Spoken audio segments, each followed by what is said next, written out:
나는 세상의 빛이다. 이 말 굉장히 유명하죠? 근데 이게 사실 엄청나게 긴박한 상황 속에서 선포된 한마디거든요.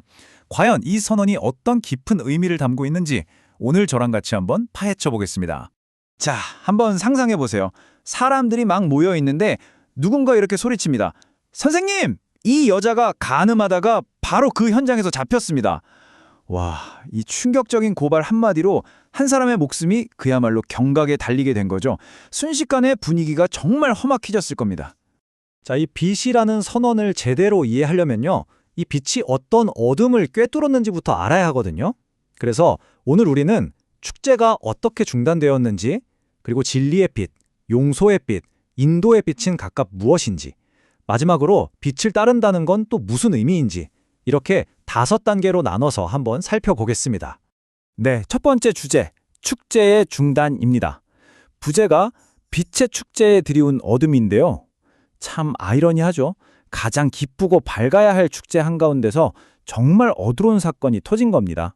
그럼 이 축제가 대체 뭐였을까요? 바로 초막절입니다.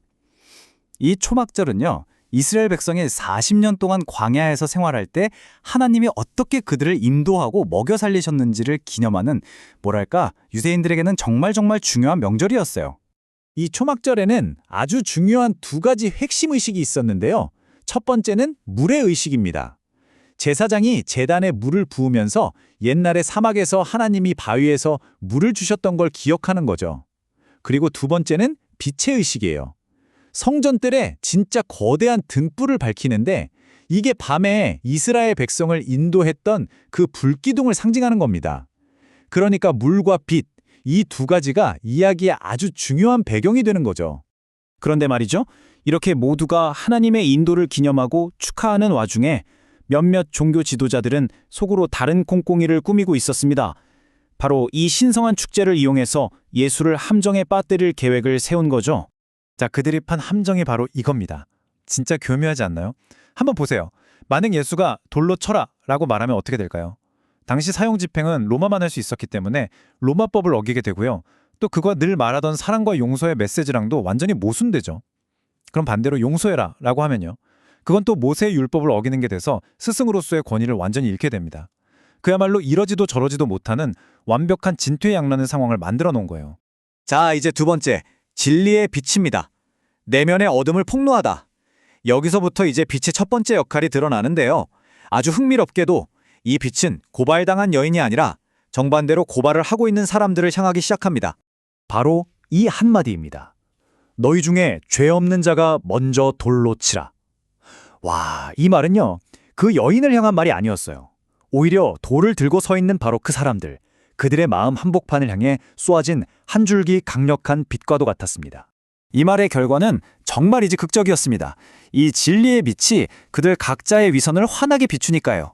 고발하던 사람들이 순간 양심의 가책을 느낀 거죠. 그러자 놀랍게도 가장 나이가 많고 존경받던 연장자들부터 시작해서 하나 둘씩 슬그머니 자리를 뜨기 시작합니다. 결국엔 모두가 조용히 들고 있던 돌을 내려놓고 떠나버렸고 그 자리엔 오직 예수와 그 여자, 단 둘만 남게 된 거죠. 다음으로 넘어갑니다. 3번째, 용서의 빛. 부제는 어둠에서 벗어나는 길입니다. 이제 군중은 다 사라졌고 빛은 홀로 남겨진 정죄받았단 바로 그 여인에게 집중됩니다. 그리고 예수께서 이렇게 말씀하시죠. 나도 너를 정죄하지 않는다. 가서 다시는 죄를 짓지 말아라. 여기서 우리가 주목해야 할 점이 있어요.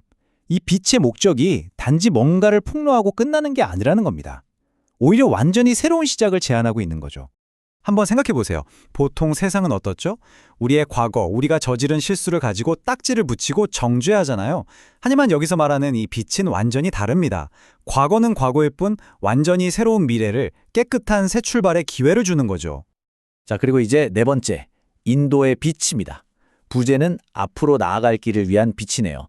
고발하던 사람들의 문제, 그리고 고발당한 여인의 문제를 다 해결한 뒤에 예수는 이제 그 자리에 남아있던 모든 사람들을 향해서 아주 보편적인 선언을 합니다.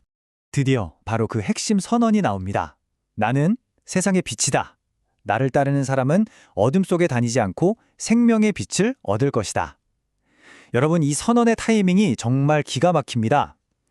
마침 그 축제의 밤을 환하게 밝혔던 거대한 등불들이 막 꺼진 직후에 이 말씀을 하셨다고 해요. 그러니까 일시적인 빛이 사라진 그 순간에 영원한 빛이 무엇인지 선포하신 거죠. 자, 지금까지의 내용을 이 표로 한번 깔끔하게 정리해 볼까요? 보세요. 빛에는 세 가지 기능이 있었죠. 첫째, 진리의 빛. 이건 고발자들을 향해서 그들의 내면의 위선을 폭로하는 역할을 했고요. 둘째, 용서의 빛. 이건 고발당한 사람에게 새로운 시작을 제공했죠. 마지막으로 인도의 빛은 그를 따르는 모든 사람에게 앞으로 나아갈 길을 보여줍니다. 이렇게 보니까 세 가지 빛의 역할이 한눈에 들어오죠? 네, 이제 마지막입니다. 빛을 따르는 것. 부제는 이 빛을 얻는 방법이네요. 좋습니다. 그럼 이 빛을 우리 삶에 어떻게 가져올 수 있을까요? 여기서 제시하는 실질적인 적용점이 뭔지 한번 들여다보겠습니다. 여기서 아주 중요하게 강조하는 게 있는데요. 이 빛을 얻는 게 저절로, 자동으로 되는 게 아니라는 겁니다. 이건 분명한 선택의 문제라는 거죠. 여기서 핵심이 되는 동사가 바로 따르다입니다. 그냥 수동적으로 믿습니다 하고 끝나는 게 아니라는 뜻이죠.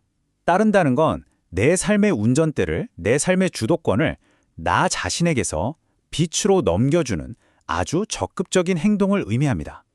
그렇게 할 때 비로소 목적 없이 헤매는 방황이 끝난다고 설명하고 있어요. 자, 이렇게 해서 우리는 나는 세상의 빛이다라는 한 문장 안에 담긴 세 가지 빛을 모두 살펴봤습니다. 위선적인 고발자들을 향했던 진리의 빛, 홀로 남겨진 죄인을 위한 용서의 빛, 그리고 우리 모두를 위한 인도의 빛까지요.